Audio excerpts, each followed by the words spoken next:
All right. Well, we're really excited to have Giovanni Stein in today. And I put that into the WhatsApp group a little bit about him, but he's been 25 years in the corporate world and been branching, not in the corporate world, but he's 25 years young, shall we say. And by 2022, he was in the negative. Okay. And when he had gotten his business started and he got eviction notice, and he'll tell you his story, but he was kind of down in the dumps and man, and then he really wanted to turn this into a really good business. His wife, Tatiana, 25 years in pharmaceutical sales at Pfizer, got off around the same time and was his very first recruit. And he'll tell you the story how they've gotten together and built something really huge right now, guys. So their story is pretty cool because they're both in the business. And sometimes it's talked about how you want your significant other, at the very least, to be supportive of what you're doing. But sometimes it makes sense to actually have your significant other in the business. So, Giovanni, I know that you've done a lot, and you're an up and coming in Family First Life, and welcome to our show. We're all different stages of the business here. Some of us are brand new, and some of us have been in the business 3, 4, 5 years. But I really appreciate you taking the time with us, my friend. Thanks, Gary, for having me and Tatiana on today. We appreciate Yep. it. Yeah. So tell us a little bit about your guys' story. Yeah, absolutely. So, just like in the bio, 25 years in the corporate world, sales, marketing, various different jobs in the advertising industry. I was that person at the water cooler that would tell everybody that someday I'm going to start something. I'm going to start something that I own, entrepreneurship and all that.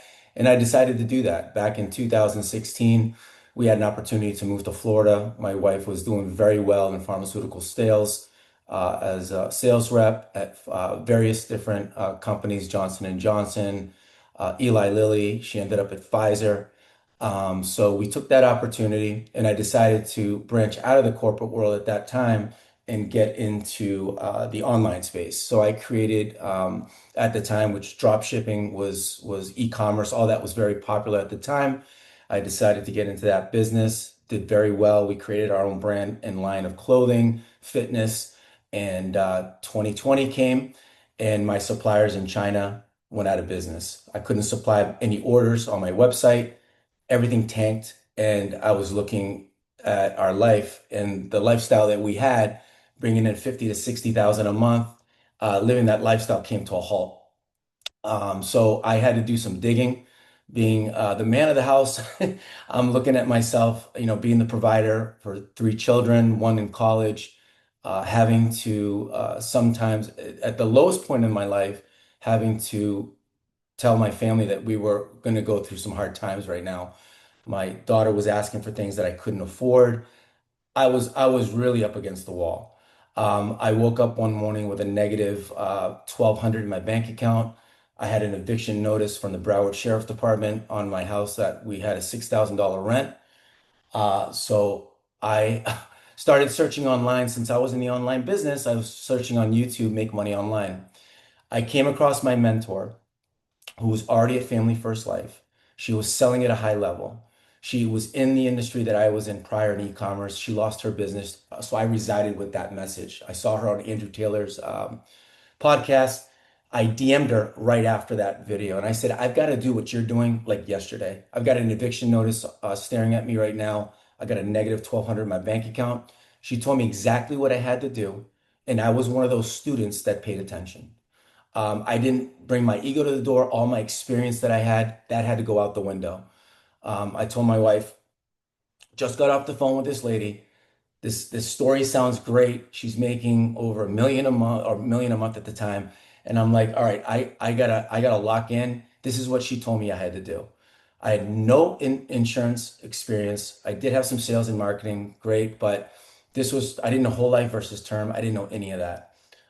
She told me exactly what I had to do. And I told my family that Friday, um, most people take about 2 weeks to a month to take this test. Honey, we need this like yesterday.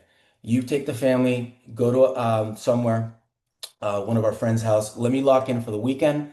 Got the test prep on Friday, took the exam on Monday, passed it with a 71, which I needed, and I hit the ground running from there. Then she told me, all right, you got to buy $1,000 worth of leads, final expense leads. This is back in 2022. I bought those.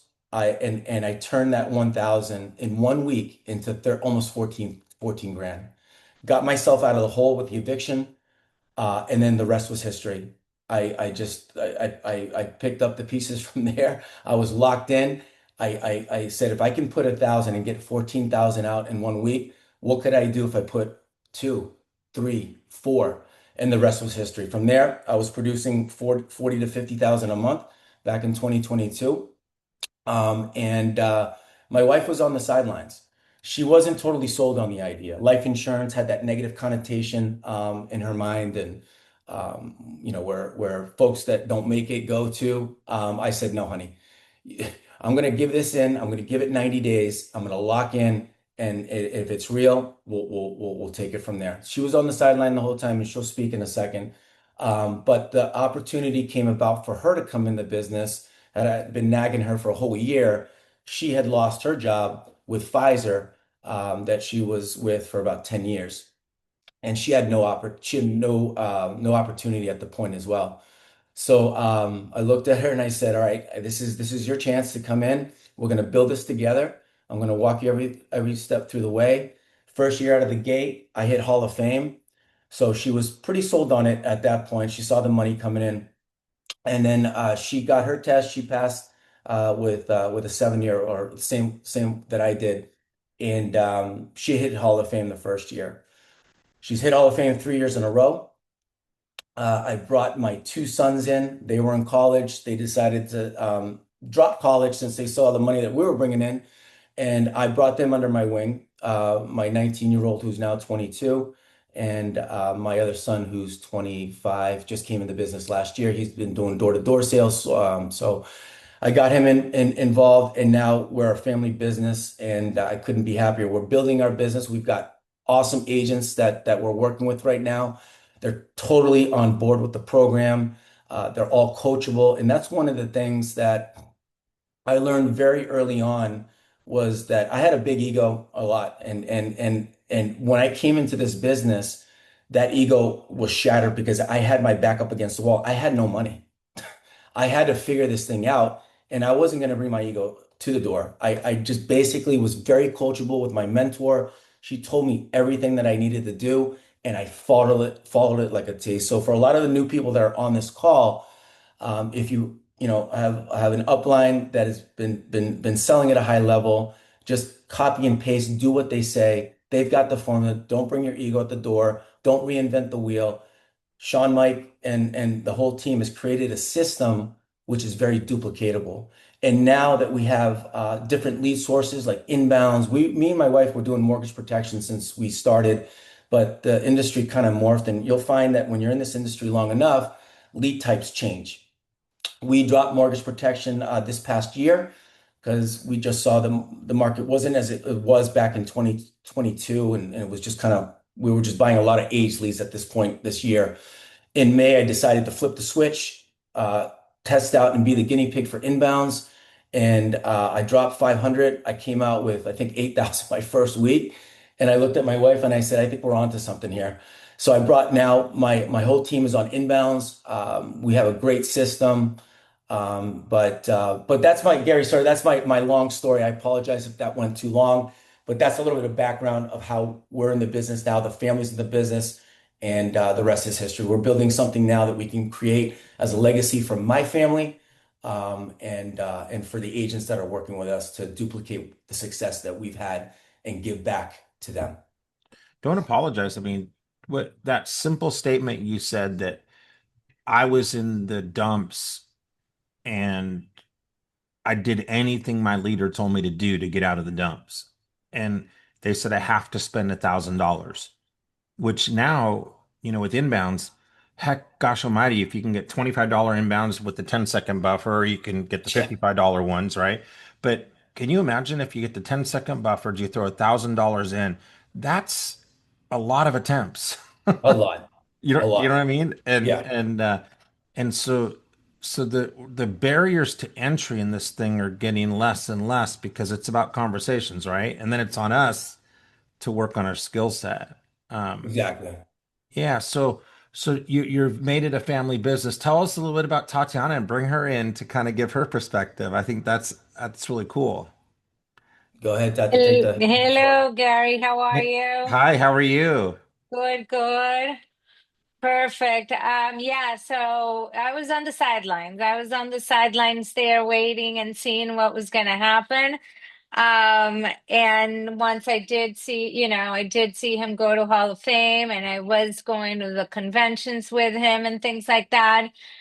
I was like, okay, I'll give it a chance. I mean, when I got let go from Pfizer, he's like, oh yeah, let's go. I'm like, you should be like, oh, I'm so sorry. He's like, no, he was excited. So yeah, so I went all in. I went all in, and it was a challenge in the beginning because he was my coach. So I live with him, I breathe with him, and I work with him. So it was a lot. It was a lot in there. But we managed it. We made it happen. And I had to listen. I had to listen and listen, and he drilled me, and he said, "Repeat and keep on doing it." And we were, remember, we were going to out. We know we were out. We weren't inbound. We weren't at home, zooming it. We were going to the field. So we were at that point. And then the rest is history. I have three Hall of Fames, focusing on building up the team, and I love it. So you guys went from mortgage protection to 100% inbounds now? Is that what you guys are doing? Yes, Yes. 100% inbounds. All right. And when you're doing inbounds, are you guys doing the unlimited, get the whole week, not worry about how many, or how do people do that? When I first started, I was on the 90 seconds. And then I found that I wanted to try the 10-second buffer. And I jumped to the 10-second buffer and I had more success on the 10-second buffer. And my philosophy in sales, and we all know that, is that the numbers game. The more you get, the more you can produce and the results on the other end.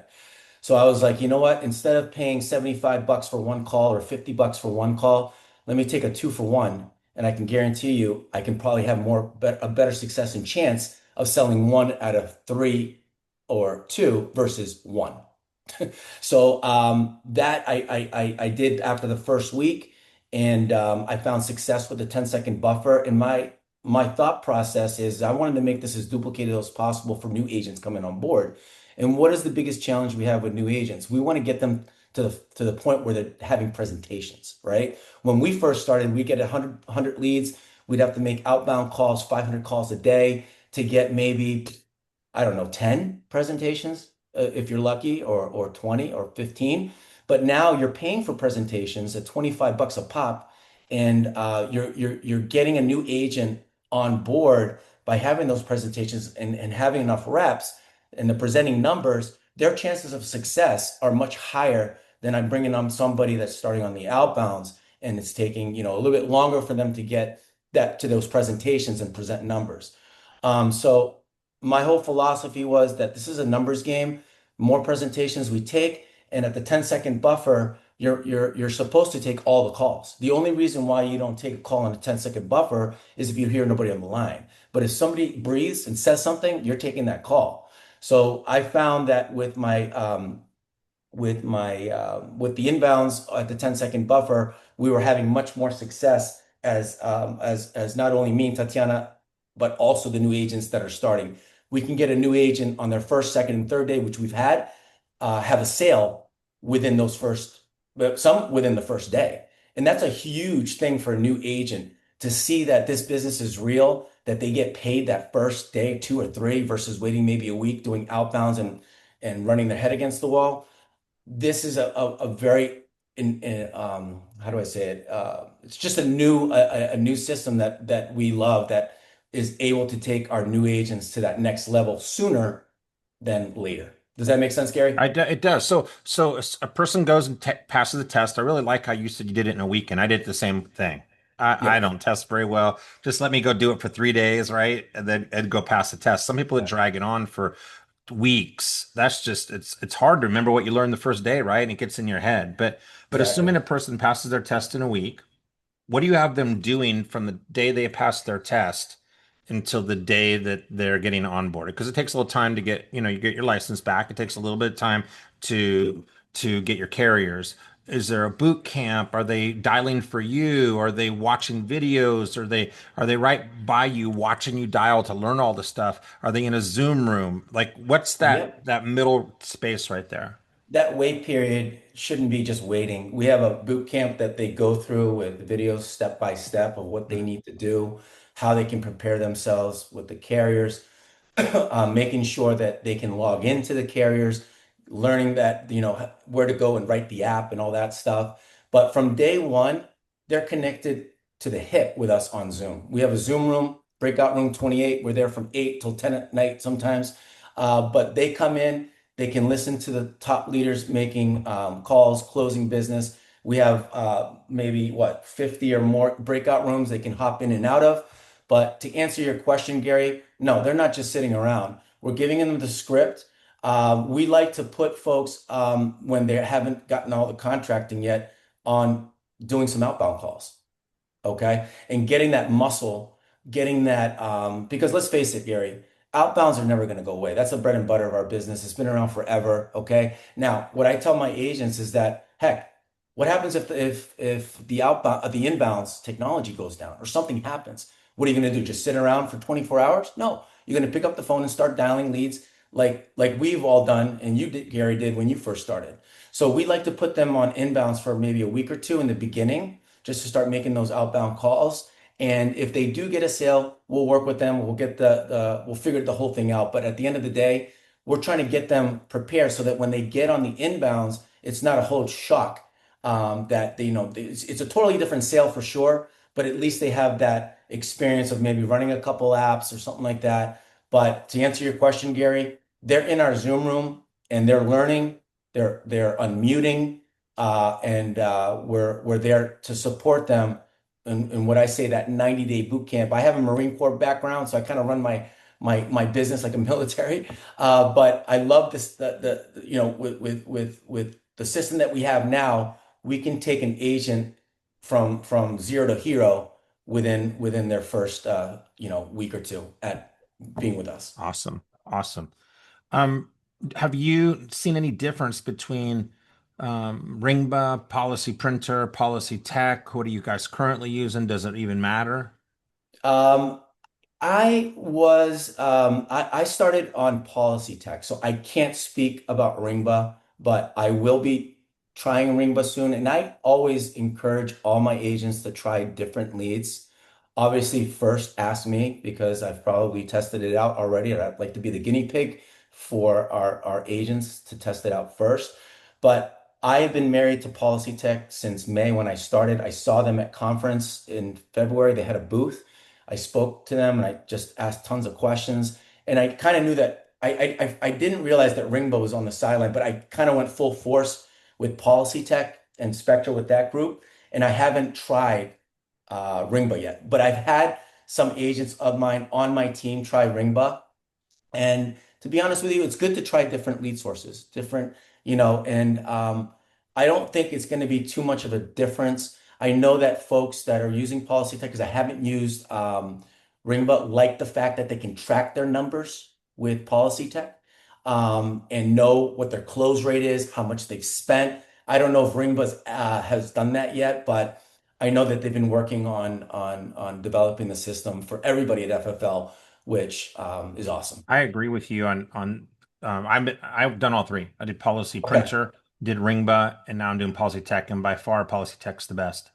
And mostly, my opinion is because they're mostly TV calls, and they're not you're not getting a lot of the free, and the right. way you can track your numbers and record.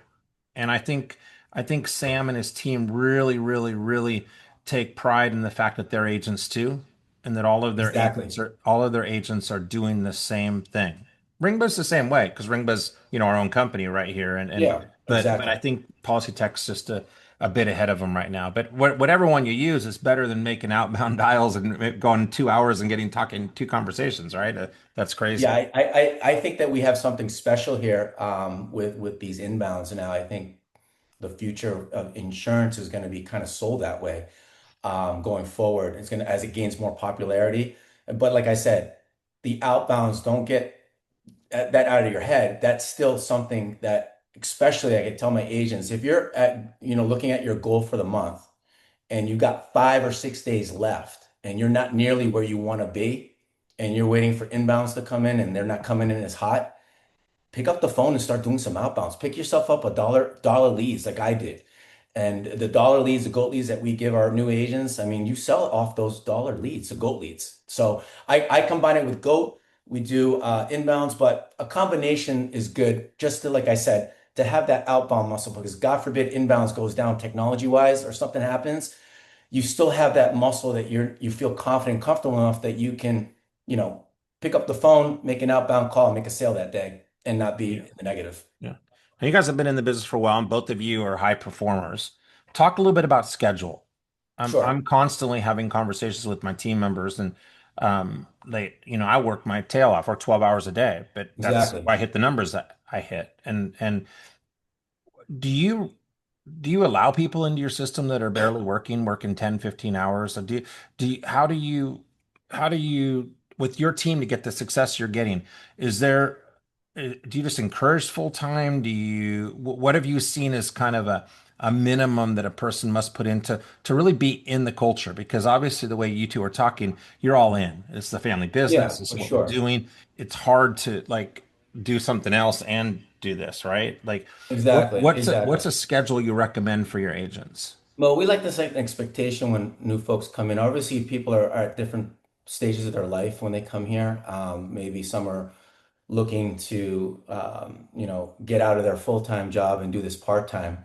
But we're very realistic with them in the very beginning to let them know that this business is easy but hard. And the reason I say that is you have to have a very, very strict discipline of being able to manage. A lot of the people that we have that come from W-2 jobs, they show up like I did at the corporate world. I have my 9 to 5 job. I know what I got to do all day. I got a boss that tells me what to do, and I know exactly what it is I have to do. I don't have to mess around with sale, or I don't have to mess around with marketing, accounting, or into these different departments. But when you become a business owner, that changes, and you become a 1099. You own your own business, so you got to treat your business like a business, or you're not going to get the results that you want. But what we tell agents, if you're doing this full time, we expect you to work it full time just like we do. We show up at 8. We work sometimes now that we're building a business, but even before that, as an agent, when you remember these days, Gary, when we were on the road, I was out of my house at 7 to get to an 8 o'clock appointment. Yeah. And my last appointment of the day may have not been until like 8:30 or 9 o'clock at night. I wouldn't roll back in, and my wife can attest to this. She sometimes didn't see me in the morning, and she didn't see me when she went to bed at night. Because sometimes I'd roll in back at 10:30 being out in the field. But to answer your question, Gary, we expect folks, if they're all in and they say that they want to make a difference in their life, and they want to change it because they're like me. I was down in the dumps and I was my last money that I could put on rent. You're gonna do whatever it takes to get to where you want to be. But at the end of the day, like I said, everybody's in their different journeys. But if we have, part-time folks that are coming in here, my methodology is if you're making 10,000 a month or 15,000 a month, how are you surviving in this business between buying leads and the hours and stuff like that? You really need to put a dedicated effort into this in order to get the results out the other end, and it's not going to be magic. You do have to put the grind in. The motivation is great. You can hear as many podcasts and be motivated, but that dies down quickly. You have to have the disciplined muscle to show up at 8 o'clock, like me and Gary used to do. When we moved over to outbound calls, I'm in my chair at 7:30. I'm buying my leads on Sunday. I'm waking up with a fresh batch of leads that excites me at 8 o'clock. So I'm ready to dial. I'm ready to go. And I'll dial all day. And Tatiana will attest it. I'm a freak when that comes. I turn into like a little beast with my blinders on, and I've got nothing but me, my mind on protecting as many folks as I can and making as many outbounds. Like I would make 500 to 600 dials a day, literally. And I would track that with my metrics and stuff like that. But I don't know if that answers your question, Gary, but I know I went off tangent there. No, you're Gary, no, you're great. another thing we do is again, because we do have to keep our mind, clear as well, and our health. So we normally take a 2 hour break and we go play pickleball. Oh, sweet. So between 12 and 2, normally it's like a break to go. I mean, agents still reach us, any questions. I mean, we're still around for them, but they know that that's kind of, and we know that's our break from 12 to 2 to go work out, shower up, get a bite to eat, get ready, sit down back at 2. But at least we had that break, okay, kind of for our mental and physical, to have that in place as well. Love it. But then we hop right back on, and then we're there at least till 8. But we'll have agents still on calls, things like that. We're still there. But that's why we encourage our agents to really get on Zoom, to really be there so we can help them. Okay. Just being on the sidelines and not getting on Zoom, well, then we can't really help them. So that's why we always encourage them to unmute. We can go to a different Zoom if there's more people, whatever it is we need to do, but to be there to get them going. I love it. I love it. Are you guys focusing on final expense or whatever the person needs? You're seeing like a new philosophy right now. You can get on a phone call with somebody if you do your good discovery and they have money and they're a younger age, we can get them into an IUL. Do you guys play it by ear by how your discovery is, or do you kind of go in with this is what our thinking is? Oh yeah, definitely, definitely. I mean, again, with a mortgage protection lead or with an FEX lead, you could still get mortgage, you could still get annuities, you can still get all kinds of stuff.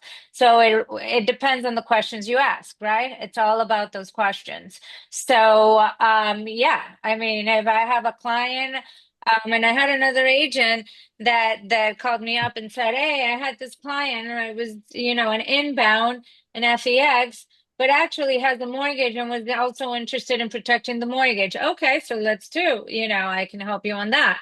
So yeah, just listen to the client to see really what makes the most sense. Because again, it's not what they want, it's what they can qualify for too, right? So sometimes we need to bring them down and be like, no, unfortunately, you don't, you don't qualify for a term policy, but I can still make an FEX product towards their mortgage, okay, towards protecting their mortgage. So it's just knowing how to do that. So then be able to, you don't have to protect a mortgage. It doesn't have to be a term product. Okay, it can totally be an FEX problem, no problem. Well, that's what the client's gonna be able to qualify for, so we're gonna give them. All right, just keeps them in the house for 2 years, maybe rather than 5 years, right? To make a decision what they're going to do next. Absolutely. What would the two of you guys share? I'd like to hit on some techniques on these morning calls. Some of your good one-liners, some of your good questions that you think are thought-provoking when you're on the phone with the client. When you're having a conversation and getting into making a decision today or getting into their pain, what are some key things that you guys say? So we like to this uncover that pain point of why they called. We're trying to discover the why.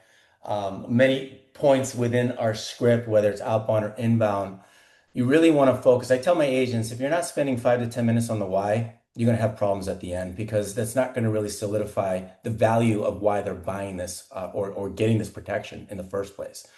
So very early on, well, in the presentation, after we asked for the beneficiary, their name and all that, tell us a little bit about, Steve.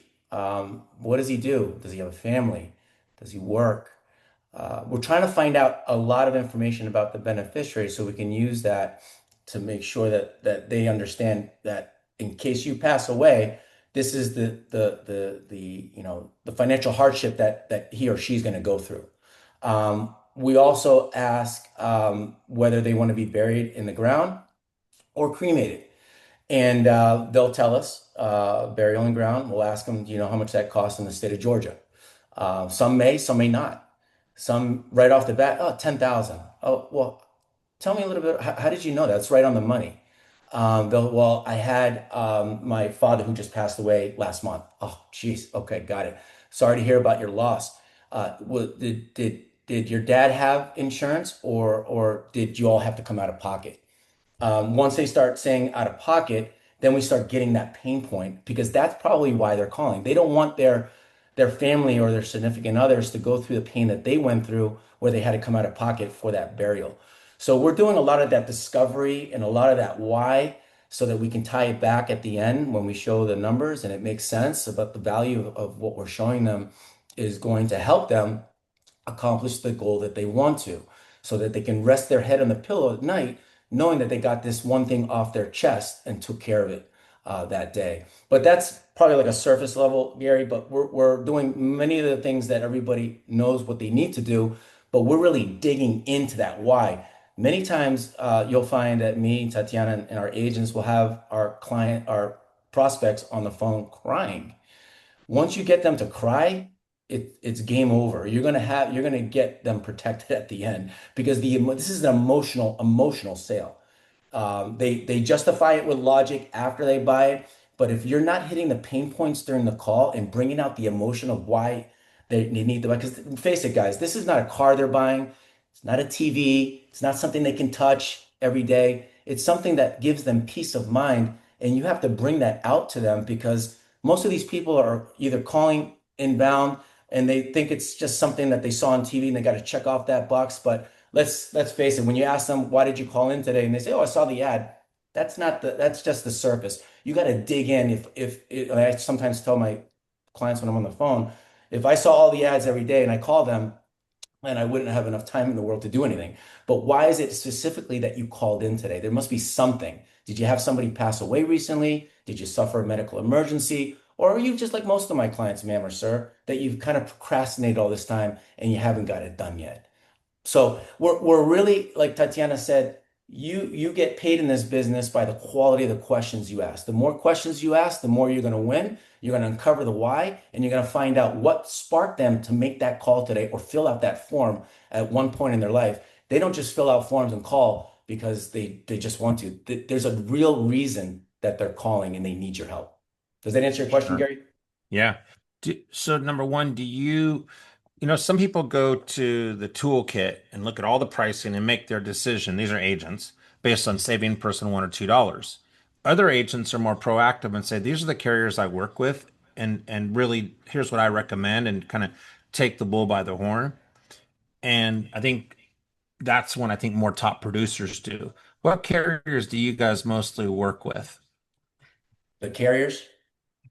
Themselves, okay. Our go-to, as always, is going to be America. That's our number one. And one thing that stuck out in my mind when I first started from hearing Sean Mike say, it's like a three-legged stool when you're in this business.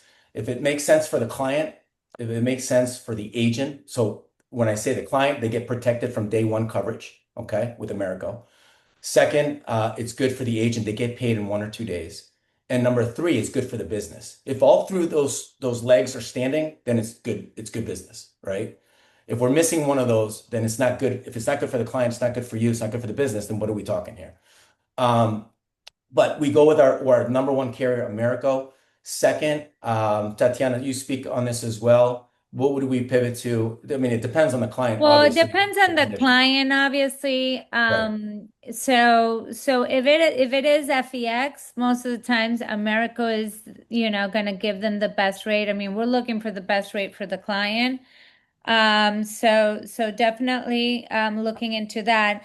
Then after we do America, depending on the health of the client, if they have a lot of heart issues and things like that, I might go trans. Okay. Right after America, especially if the client got completely declined with America, didn't even give me any options, and I know that definitely there's something else going on there. And then depending on that, I might then have to go AIG, core bridge, if that might be, they have to go guaranteed issue. But then, that's what I would look at, or maybe we try Moo, MM. So kind of breaking it up depending, what's going to work for the client.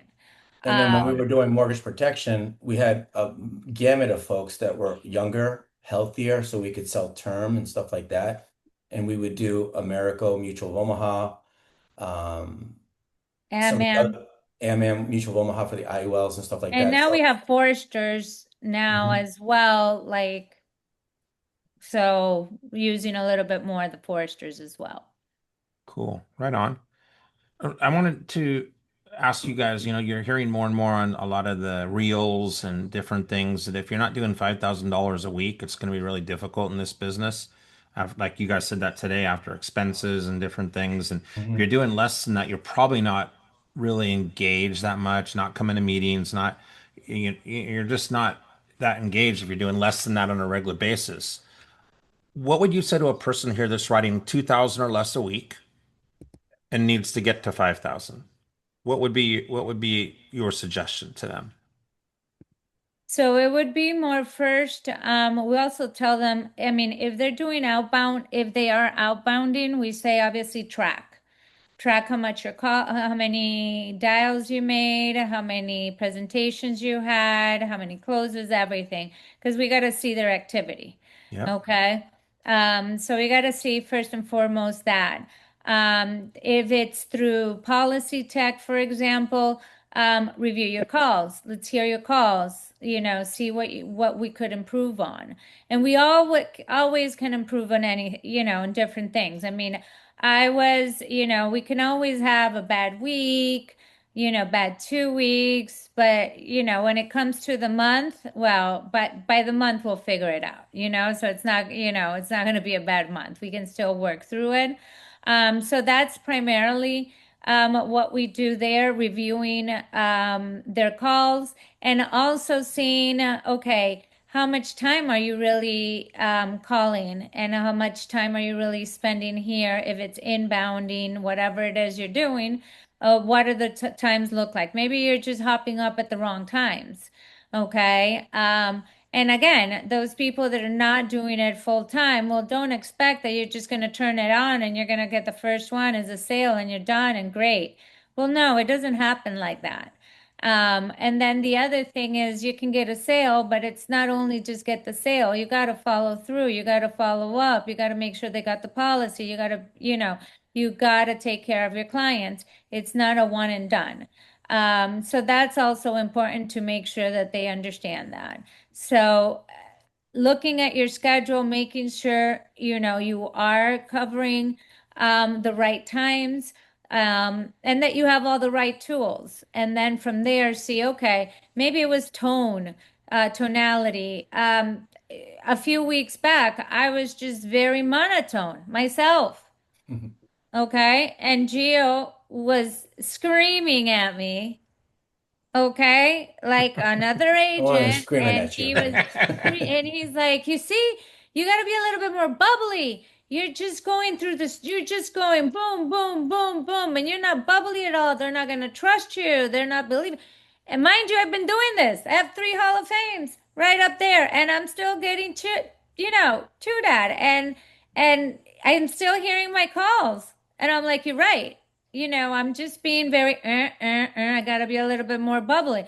Soon as I was a little bit more bubbly and more talkative to my clients and everything, boom, they trust me. So you really have to, and we get agents that will send us their recordings and be like, what did I do wrong here? Or how could I do better? Perfect. And that's why we're here. And that's why we're all here. You know, it's all constructive criticism. It's all to get us better. And you just have to always be sharpening your sword. So if you're not getting better, what's going on? How can we get you to that next level? How can we get you to that 5,000 at least, every week? And Yeah. see how much are you spending on your leads? You got to reinvest in your business. If you don't, your leads is your gas. If you're not going to reinvest in your business, then find something else to do. Well, that's a really, that the old expression goes, if you don't inspect, don't expect. So if you're on this call right now, whoever your leader is, and you're doing less than $5,000 a month, excuse me, less than $5,000 a week, be receptive to, hey, I want to send my activity to my leader. I want to, which causes you to look at it. Okay. It causes yourself. It's not for your leader, it's for you. Okay. So, how many hours did I put in over the last week? How many dials did I make? How many contacts did I make? How many presentations did I do? What kind of leads was I buying? And the doctor can't make a prescription for the pharmacy unless they know what you're doing. And so sometimes you know what you're doing, and that's another story. But if you don't know, be receptive to asking for help because I don't think there's a leader here that's writing business that isn't willing to help if you ask for the help. Which goes to the last point I wanted to bring up. I think I've seen you guys because I've been at every Ignite and I've been at every national convention, and Ignite's coming up on September 10th. And can you talk a little bit about the importance of everybody on this call going? It's a 1 day event. Money should not be an issue for you because literally people are flying in the night before, one night, finding a cheap hotel. Flights are not expensive. I'm flying all the way from Vegas, bought my ticket last week, 286. And think about what we spend on leads, right? What we spend on other things in our lives. So money, if you take money out of it, talk about the importance of events and why this Ignite coming up on September 10th is such a critical thing for people to attend. Yeah, Ignite is unbelievable. I mean, if you're not going to Ignite, you don't have no clue what you're missing. And this Ignite is going to be even more. I mean, they're really doing amazing, amazing job. The convention center, brand new convention center in Fort Lauderdale. It's going to be amazing. I know there's been a lot of planning. There's going to be a ton of training there. Best time to meet as well. All our carriers, all our reps for the carriers, you need to meet them face to face. They need to know who you are, get their information, pick their brains because they're your biggest ally. Anything you need, you can reach out to your rep. The other thing, just the meeting everybody.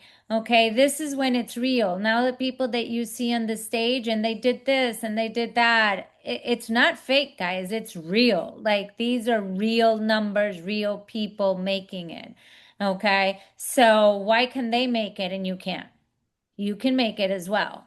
Okay? It's just being there, just be a sponge, take a notebook and just take notes. Even if you go to Ignite and implement one or two things, that can change your business. Gary, I think every time that we go to conference, we explode our business. Our agents find success at, going to the annual convention, but these smaller ones are great to give you a checkup from the neck up wherever you're at in your business during the year and turn up the volume a little bit more. Every time I go in there and I see the amount of people on stage, 18-year-olds, all the way up to my age, making a killing, it gets me so like excited that I want to get back to the office and start either dialing or taking some inbound calls and implementing, like Tatiana said, one or two pieces of things that you learn from that conference can explode your business. And every time we go, don't we pick up something and it just turns it up a notch when we get back, right, Tati? It's It's amazing, A Gary. hundred So percent. And listen, bring one, recruit. two, three, recruit. If you have anybody that's on the fence, forget about it. Once they get on here, and they're there, they're recruited. They're done. They're doing it once it's they kind see of it it's live. kind of like you guys remember the old fashioned cannons in the Civil War, where they'd take that big rod and they'd pack the Yeah, gunpowder in there to the bottom of the barrel, and then they'd very carefully put the cannonball in there, and then you right. just have to light the fuse. It's kind of like the ignite is all the packing of the cannon, Exactly. right? And then when you go, there's so much because the hundred some speakers and the energy and the believability and I'm not alone and this is real. That it's crazy. And then you light the fuse. And those of you that are thinking of not going, what are you going to do that's going to give you even a tenth of that cannon packing? Right. Okay, tend to that cannon packing. So talk to your leader if it's a money issue for you or if you're having some sort of concern. I've seen people take buses all the way across the country to make these things. I've seen people room together. I've seen people like crazy and I just want to really reiterate to you guys that whatever you can do to make Ignite on September 10th, it's worth every bit of it. One sale that you get from it pays for the whole thing and then some. And it's all a tax For write-off when you sure. go. So I want to open the floor to ask any questions. If you guys, we have a couple here that are crushing it in the business, have a really good outlook on the business. Mhm. Now's your chance to ask them any questions that you have. Anybody have any questions for Tatiana or Gio?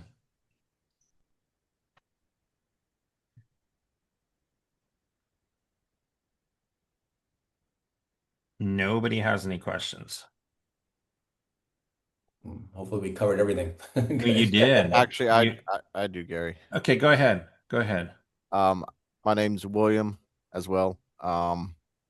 So your new agents, because I just applied for 4 other states with my state of Nevada. How many states do they usually apply for or have under their belt before they start hopping on Policy Tech, trying to make those presentations with inbound calls? Good question. So I've got one of my leaders on this call, Miguel, and he started in the business, I think, what was it? Maybe April or something like that, March this year. He started on inbounds with one state, Florida. And in the month of July, can you unmute Miguel? Absolutely. Thank you, William, for How, giving me the how time. much did you invest in July and how much did you make with I one have my state? numbers pulled up right now, and I started the 2nd of July. Once I started, and the full month, I invested 2,500, and my submitted was 27,000 There you go. Danae, are you there? Can you hear me? with only Florida. With only Florida. That's one agent. Yes, Danae, sir. Yes. last month, how much did you invest and how much did you make on Policy Tech? Okay. So let me pull up my numbers here real quick. For July, I invested 5,655. I did start on the 92nd, more expensive. Switched halfway through to the $25 10 second and submitted 26,870. There you go. So we So see a 5 to 10, five there, just right away, 5 to 10x exactly. ROI. And it's not a Exactly. true Yeah. 5 to 10x because you guys are writing off on your taxes, you're writing off your expenses. Okay, Right.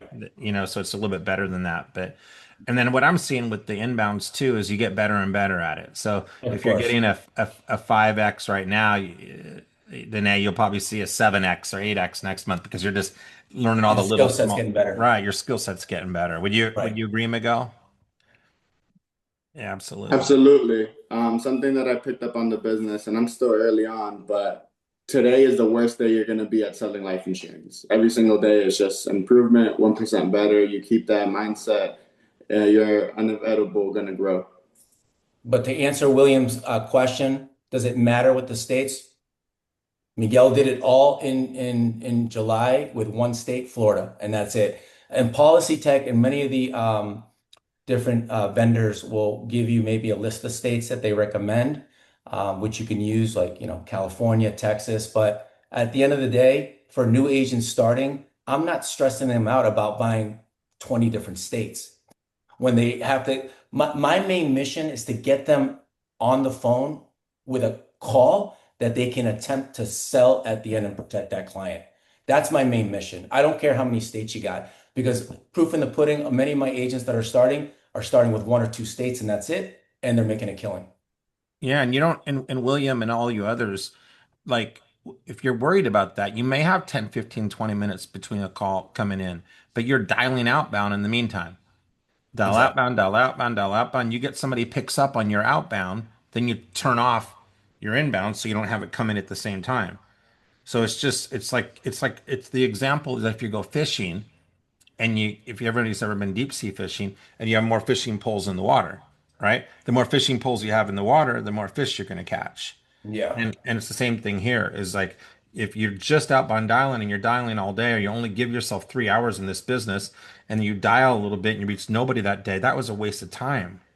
But if you're only going to work 3 hours, which we know for the most part doesn't work, you should do inbounds because at least you're going to put yourself in a position to make some presentations. And you can't get a hit unless you swing. You can't get a home run unless you get good at swinging, right? exactly. And So we have a question. Have you guys seen a difference, John asked, in switching from mortgage protection to final expense? Yes, big difference. So when we first started mortgage protection, when we first started as agents, we were doing all the dialing. We were doing the $500 a day, booking the appointments for the next day. Then we hired a dialer. Tatiana and I both had dialers. They would set up the appointments, 10 to 15 appointments a day. But the thing that I looked at from when I started inbounds in May is the amount of money that I'm saving. I don't need a dialer anymore. Okay. And a new agent doesn't need to get a dialer because you got inbound, you're paying for presentations with the inbounds. Okay. So you really don't need an inbound unless you want to augment that with your outbound calling. Great. But you don't need that. And a lot of other things happen in that course of with the mortgage protection that we didn't need that many resources to allot to that, and paying an admin for other different things that we had to track. But the main difference in switching from mortgage protection to final expense, it's still an insurance call at the end of the day. And like Tatiana said, with the final expense, you can uncover mortgage protection needs. You can uncover other things by asking the right questions during that call and asking the golden question, what else do they have that acts like insurance so you can open up annuity opportunities. But back to what we said in the beginning, you get paid in this business by the quality of the questions that you ask. And you can turn a final expense call into a mortgage protection call, an annuity call, and that's the beauty, or an IUL call.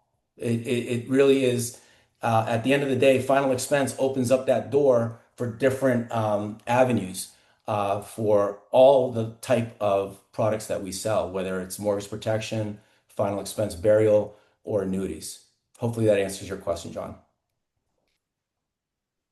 we'll take one more question, guys, if anybody has one. I got a question. Um, so you mentioned that when you first started, you took $1,000, bought some leads, and then just sounds like through sheer force of will, you made like 14 grand, right? So cool. So when you also mentioned increasing your skill set, you might have answered this already while you were, talking and whatnot. But what are some of the things you did to increase the skill set so that as opposed to having to dial, $1,000 worth of leads, you could get the same results with dialing $500 worth of leads. What are some of those things that you did to increase your skill set? Great question, Juan. I was an absolute animal when I first started because, like I said, I had my back up against the wall. I had to learn this business like quick. Mm-hmm. And one of the things that I tell my new agents and for others that are asking that question that you asked right now, which I get a lot, in the beginning, you're obviously not going to get paid for your skill set. You're going to get paid for just working like a dog and picking Right. up the phone and just so many presentations. So my mindset in the first 90 days that I started this business is just going ham on the phones and getting as many presentations as I could to get to writing as many apps that I could. And that's how I learned the business so quick that my skill set I shortened my skill set where maybe some people take 6 months because they're doing this part-time. I shortened that within 2 weeks to a month. That's how I was working 7 days a week. Monday through Sunday. You can ask my wife. She didn't like that. Yeah. But I was away from the family. Like I told her, when I remember Sean Mike saying, you just, at some point you just gotta, if you're gonna be all in this, you gotta just turn up that notch, put the blinders on, tell your family that you're gonna be gone for 90 days and just dive right in. And that's what I did. And I was successful in building my skill set so fast that I didn't have to buy 1,000 sometimes to produce that 13. I could spend 500 in like 3 months or 4 months down the road because I had so many presentations under my belt. I remember my mentor told me, until you've sold 100 sales, you don't really understand this business. So I wanted to get to that 100 as quick as I Mhm. could within the first 3 months. But that, Juan, hopefully answers your question. It's not a magic that your skill set is going to happen from one day to the next. You got to put in the Right. work and you got to put in the time. And you just got Right. to, the many more presentations that you have, the more questions.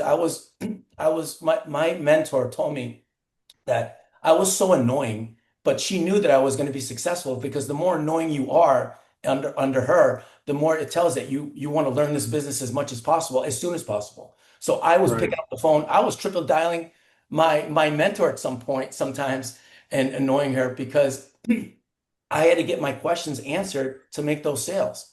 But that is how my skill set got so fast that once I merged my activity, which was spot on when I first started because I had no choice, and I matched it with the skill set, is when I exploded. And Mm. Okay. then I Okay. could Yeah. just duplicate that with my wife, told her the formula, she copied it, and then our agents are doing the same. But hopefully that answers your question, Juan. Yeah. It helps a lot. I appreciate it. Okay. Wong, and definitely like obviously podcasts, hearing podcasts, just improving Right. yourself, hearing podcasts, seeing what other people are doing, tweaking this, tweaking that, seeing what's working. I mean, obviously, always bettering your craft, you Right. know. Okay. Books Um, and things like that. yeah, yeah. And also like, as you're closing clients, also ask for those referrals. Ask for those referrals, get Mm. better at that. Maybe that's something that you're not doing. Okay, so that's something I could improve. Okay, so now this week I'm really going to start making sure I talk about calling the getting referrals, calling them, things, those are free leads. Right. Okay, so Okay. kind of thinking on that as well. Okay. I think somebody had a question regarding the difference between mortgage protection and FEX I when it answered that comes. one. I Okay. answered that one. I don't know if He had that a question. I question don't know on if that question was about persistency. I the think was what the persistency. question. Yeah. And that's what I touched with Gary initially when I talked to Gary last week. One of the things that we're very high on is persistency. And one of the things that we do, because most people have that connotation that final expense sucks for persistency. That's not true. This business that Sean Mike built was built on final expense. Am I right, Gary? Yep. From the beginning. So that's not going away. It's it's how you follow up after the sale is what makes the difference. Okay. You don't want to be that hit and run agent that never hear that client never hears from again. You want to make sure that it doesn't stop once you make the sale. Once you make that sale, we have a system, a CRM system that has an AI built into it. I think Gary uses the same system, Lead Champ Pro. And we implemented this back in February where we used to do it kind of manually by making the calls and having an admin do it. So we've kind of reduced our admin's work on having to contact our clients because the AI system does it itself.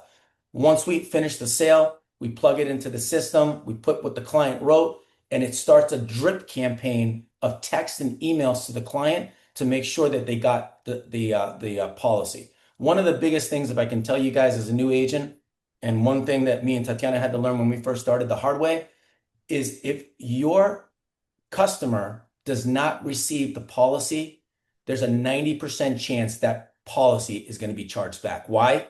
Especially when you're dealing with final expense folks, they already have their spider senses up when you initiate that first call. They're kind of like thinking this might be a scam.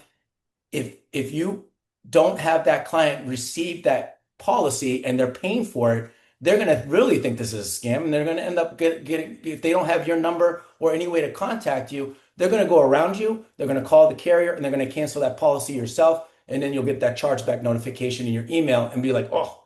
So we have implemented a big follow-up system from the time that policy is sold. The drip campaign starts in 2 days. I will pick up the phone. I will call the client. Hey, Mr. and Mrs. Just want to let you know, just keep you, up to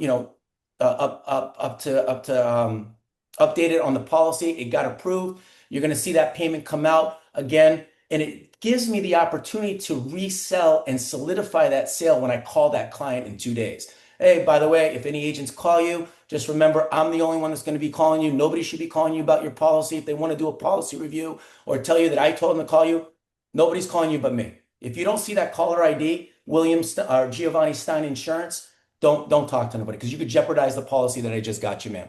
We lock in our clients from the time that they get protected throughout the whole year. The CRM system will also drip birthday messages, a birthday postcard, Thanksgiving, Christmas. I have clients that are reaching out to me that I've sold doing the inbounds, and they're like, "Wow, Giovanni, you didn't have to send me that birthday card, but you know what? That person is never going to cancel their policy. And if any other agent tries to swipe my business, they're going to say, no, Giovanni's my agent. Let me call him first because I've trained them. I've trained them, my clients of the scams that are out there, and I kind of really scare them. You might be getting some calls from agents that, think that you have to do there's something wrong with your policy. That I have them on complete lockdown. All right, perfect. Let me call my agent Giovanni, find out if this is necessary, and then I'll call you back. That's how we've trained our clients. And you want to have that lockdown with your clients because let's just face it, you're that lead that you bought, not necessarily maybe on inbounds, but they can call again. But if you're buying outbound leads, the goat leads that you're buying your leads from is not the only lead source that are selling leads. So thousands of agents are calling recycle leads and all that stuff. But the CRM system that we use, and to answer your question, John, if it makes a difference between final expense and mortgage protection, it's all in the follow-up and how you handle your customers after the sale. Hopefully that answers the question. Yep, absolutely. Thank you, guys. You're Yeah, welcome. I second Lead Champ Pro. It's been a game changer. I've had very few chargebacks or people calling me since I Yeah, implemented it back in February. yeah, it's very good. So very cool. All right, well, thank you guys. Do you want to put your contact information in the chat in case people have questions for you? Yes, for That'd sure. be awesome. And then we'll see you guys at Ignite. And thank you guys so much for your time today. We'll be Thank there. you, Gary, for having us. Awesome. Thank you so much. We'll see Take care, you. guys.